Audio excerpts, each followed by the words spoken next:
ರಾಜ್ಯ ಕಾಂಗ್ರೆಸ್ನಲ್ಲಿ ಕುರ್ಚಿ ಜಟಾಪಟಿ ಮುಂದುವರೆದಿದ್ದು ಈಗ ಈ ವಿಚಾರ ಹೈಕಮಾಂಡ್ ಅಂಗಳ ತಲುಪಿದೆ.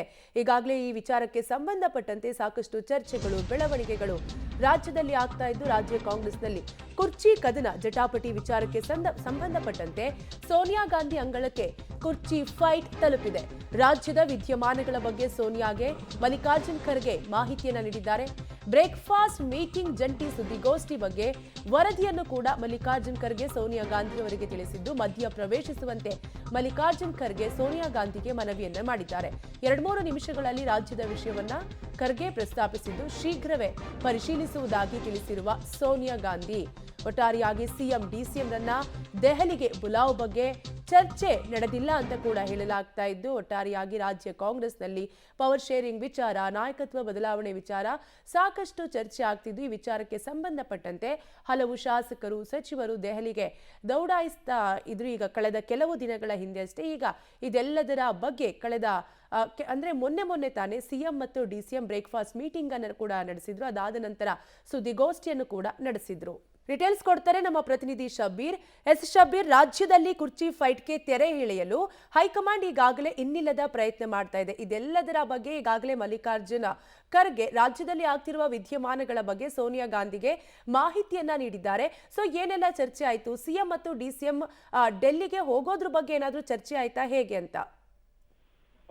ಕಾವ್ಯ, ನಾಳೆಯಿಂದ ಸಂಸತ್ನ ಚಳಿಗಾಲದ ಅಧಿವೇಶನ ಶುರುವಾಗ್ತಾ ಇದೆ. ಈ ಹಿನ್ನೆಲೆಯಲ್ಲಿ ಕಾಂಗ್ರೆಸ್ ತನ್ನ ಸ್ಟ್ರಾಟಜಿಯನ್ನ ರೂಪಿಸಲಿಕ್ಕೆ ಒಂದು ಸಭೆಯನ್ನ ಕರೆದಿತ್ತು. ಕಾಂಗ್ರೆಸ್ನ ಹಿರಿಯ ನಾಯಕರೆಲ್ಲರೂ ಕೂಡ ಇದರಲ್ಲಿ ಭಾಗಿಯಾಗಿದ್ರು. ಈ ಸಭೆ ಆದ ಬಳಿಕ ರಾಜ್ಯ ಕಾಂಗ್ರೆಸ್ನ ವಿದ್ಯಮಾನಗಳಿಗೆ ಸಂಬಂಧಪಟ್ಟಂತೆ ಒಂದು 3-4 ನಿಮಿಷಗಳ ಕಾಲ ಚರ್ಚೆ ಆಗಿರುವಂತದ್ದು. ಎಐಸಿಸಿ ಅಧ್ಯಕ್ಷ ಮಲ್ಲಿಕಾರ್ಜುನ್ ಖರ್ಗೆ ಅವರು ರಾಜ್ಯದಲ್ಲಿ ನಡೆದಿರುವಂತಹ ವಿದ್ಯಮಾನಗಳಿಗೆ ಸಂಬಂಧಪಟ್ಟಂತೆ ಸೋನಿಯಾ ಗಾಂಧಿ ಅವರ ಗಮನ ಸೆಳೆಯುವಂತ ಪ್ರಯತ್ನವನ್ನ ಮಾಡಿದ್ರು. ಮುಖ್ಯವಾಗಿ ಇತ್ತೀಚೆಗೆ ಆದಂತಹ ಬೆಳವಣಿಗೆಗಳು, ಬ್ರೇಕ್ಫಾಸ್ಟ್ ಮೀಟಿಂಗ್ ಮತ್ತೆ ಅದಾದ ಬಳಿಕ ನಡೆದಂತ ಸುದ್ದಿಗೋಷ್ಠಿ, ಮತ್ತೆ ಇಬ್ಬರು ನಾಯಕರು ಕೂಡ ಒಗ್ಗಟ್ಟನ್ನ ಪ್ರದರ್ಶನ ಮಾಡಿ ಹೈಕಮಾಂಡ್ ತೀರ್ಮಾನಕ್ಕೆ ಬದ್ಧ ಅನ್ನುವಂತ ಸಂದೇಶವನ್ನ ರವಾನೆ ಮಾಡಿದ್ರು. ಆ ವಿಚಾರಗಳಿಗೆ ಸಂಬಂಧಪಟ್ಟಂತೆ ಮಾಹಿತಿಯನ್ನ ನೀಡಿದ್ರು. ಇದರ ಜೊತೆಗೆ ಮುಖ್ಯಮಂತ್ರಿ ಕುರ್ಚಿ ಕದನ ಏನು ಜೋರಾಗಿ ನಡೀತಾ ಇದೆ, ಇದಕ್ಕೆ ಸಂಬಂಧಪಟ್ಟಂತೆ ಹೈಕಮಾಂಡ್ ಒಂದು ನಿಲುವನ್ನ ತೆಗೆದುಕೊಳ್ಬೇಕಾಗತ್ತೆ. ಆ ನಿಲುವಿಗೆ ಸಂಬಂಧಪಟ್ಟಂತೆ ಚರ್ಚೆಯ ಅಗತ್ಯ ಇದೆ ಅನ್ನುವಂತ ನಿಟ್ಟಿನಲ್ಲಿ ಒತ್ತಿ ಹೇಳುವಂತ ಪ್ರಯತ್ನವನ್ನ ಮಾಡಿದ್ರು. ಇದಕ್ಕೆ ಸಂಬಂಧಪಟ್ಟಂತೆ ಮತ್ತೊಮ್ಮೆ ಚರ್ಚೆ ಮಾಡೋಣ ಅನ್ನುವಂತ ನಿಟ್ಟಿನಲ್ಲಿ ಸೋನಿಯಾ ಗಾಂಧಿ ಅವರು ಕೂಡ ತಿಳಿಸಿದ್ದಾರೆ. ಸೊ ಹೀಗಾಗಿ ಮುಂದಿನ ಹಂತದಲ್ಲಿ ಚರ್ಚೆ ಆಗುವಂತ ಸಾಧ್ಯತೆಗಳನ್ನ ನಿರೀಕ್ಷೆ ಮಾಡಬಹುದು. ಆದ್ರೆ ಇವತ್ತು ನಡೆದಂತ ಸಭೆಯಲ್ಲಿ ಬಹಳ ವಿಸ್ತೃತವಾದಂತ ಚರ್ಚೆಗಳು ರಾಜ್ಯದ ವಿದ್ಯಮಾನಗಳಿಗೆ ಸಂಬಂಧಪಟ್ಟಂತೆ ಆಗಿಲ್ಲ. ಆದ್ರೆ ರಾಜ್ಯದಲ್ಲಿ ನಡೀತಿರುವಂತ ಬೆಳವಣಿಗೆಗಳಿಗೆ ಸಂಬಂಧಪಟ್ಟಂತೆ ಸೋನಿಯಾ ಗಾಂಧಿ ಅವರ ಗಮನ ಸೆಳೆಯುವಂತ ಪ್ರಯತ್ನವನ್ನ ಮಾಡಿದ್ದಾರೆ. ಸೊ ಈಗ ರಾಜ್ಯದಲ್ಲಿ ಕುರ್ಚಿ ಕದನ ಏನು ಏರ್ಪಟ್ಟಿದೆ, ಅದರ ಭವಿಷ್ಯ ಈಗ ಸೋನಿಯಾ ಗಾಂಧಿ ಅವರ ಕೈಯಲ್ಲಿ ನಿರ್ಧಾರ ಆಗುವಂತದ್ದು.